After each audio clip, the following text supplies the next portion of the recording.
Welcome to the 5th episode of NPC, the series that aims to bring the unimportant NPCs from games to light. Let us dive right into the vast world of Cyrodiil in the Elder Scrolls IV Oblivion.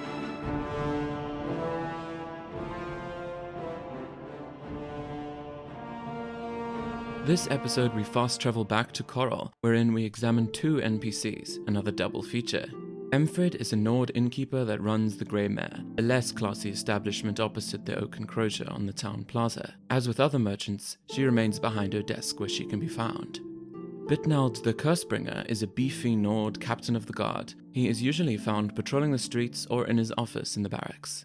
The two of them are linked in a fairly unclear but lovely way.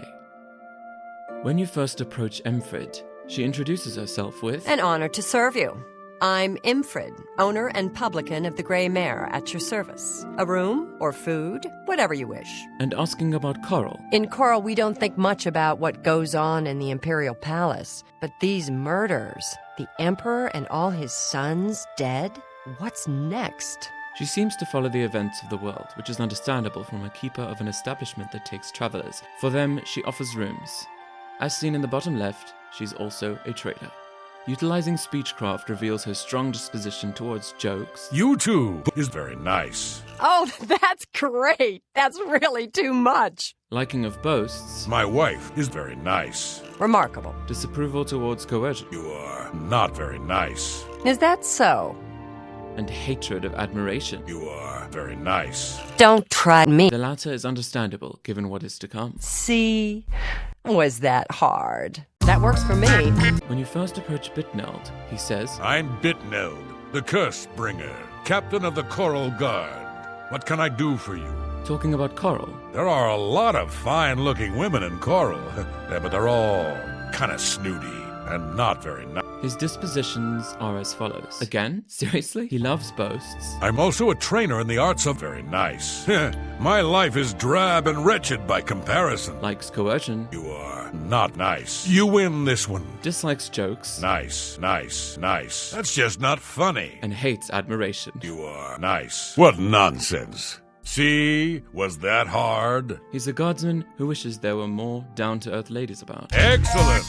Skrybona, the local nosy author, also has words to say about them. The proprietor of the Grey Mare is lovely. She and the guard captain would be a nice couple. She seems to believe they have untapped chemistry. Emfred's routine is simple. She wakes up at 4 a.m. and serves customers all day until sleeping again at midnight. She never leaves this cubic meter, just like me in my room during the pandemic. Even during her sleep, she still offers a room, but no trade. Bittneld follows a slightly more interesting schedule. He wakes up early at 6 a.m. and starts his day by loitering in the mess hall and having breakfast. At 8 a.m. he heads into the throne room to speak with the Countess and ensure her safety. After this, he heads back to the barracks shortly.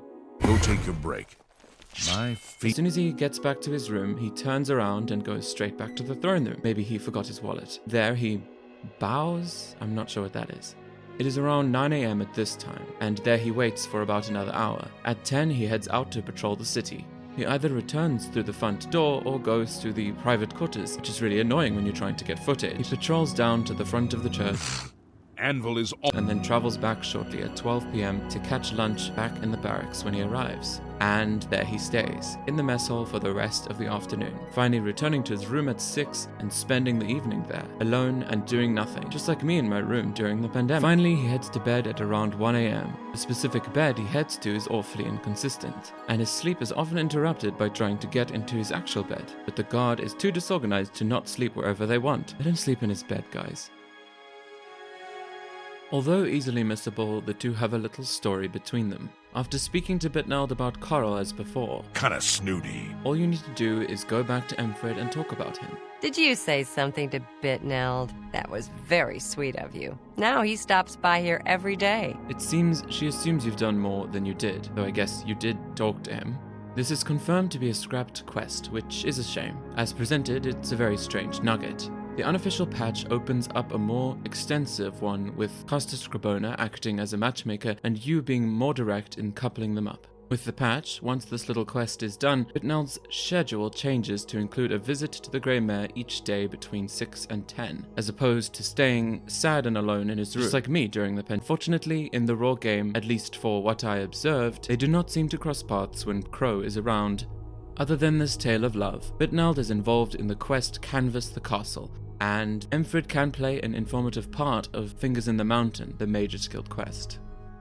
Emfrid is the keeper of her establishment, the Grey Mare, an uncomplicated faction. She has a room to let for 10 gold, though whether it is even worth it is debatable. Additionally, she's a merchant that sells only food, and will purchase that as well as alchemy ingredients and potions, and poisons, or drink that you sell. She has very little funds for barter, only 50 gold, and has an apprentice mercantile skill, making her fairly easy to haggle with. Bittneld, on the other hand, is in the Coral Guard. He is, in fact, one of the only ones that isn't called Coral Guard. As is obvious, they are the defense force of Coral Guard, decently skilled combatants that can be found all over the city. Their headquarters is the barracks. Other than these, they are both citizens of Coral. The Grey Mare is a quaint, if a bit unsightly, inn just east of the southern gate into Coral. It is frequented by the least affluent travelers and a few quest givers. Hello. You haven't seen my sons, have you?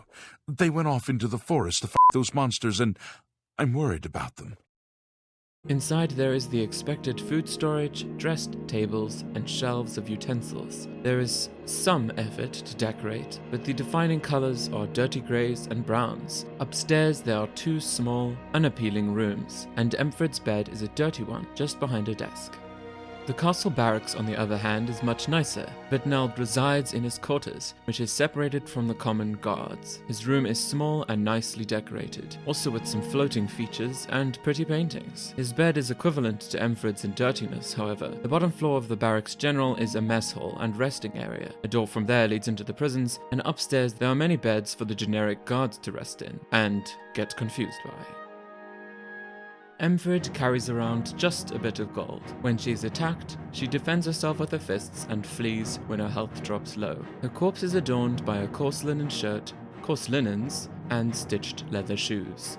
Bittneld carries his pajamas, a quilted doublet, tan linens, and doeskin shoes, taking after your goblet. He also has 2 keys, one to the private areas of the castle and the other to the prisons. Other than that, he has a little bit of gold, added to by my bribery. He is a much tougher beast as a member of the guard, and is far too tough for a level 1 bard. That rhymed.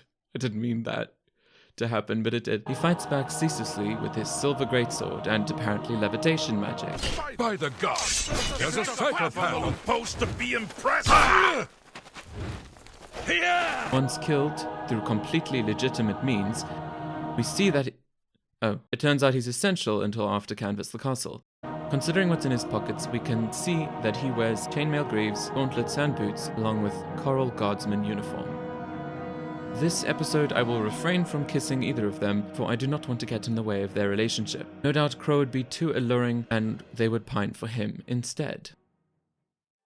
I'm glad the unofficial patch reintegrates this little quest into the full game. Of course, in this series, I only examine the game raw and without mods. You've probably noticed that from the gummy facial graphics already. It is nice to have a sprinkling of romance in the world, however small it may be. I am glad to have talked about this little lovely pair. They are just an ordinary couple. Let the NPCs Emfrid and Bitneld the Cursebringer be NPC'd. Thank you for joining me, and Subscribe! Cast as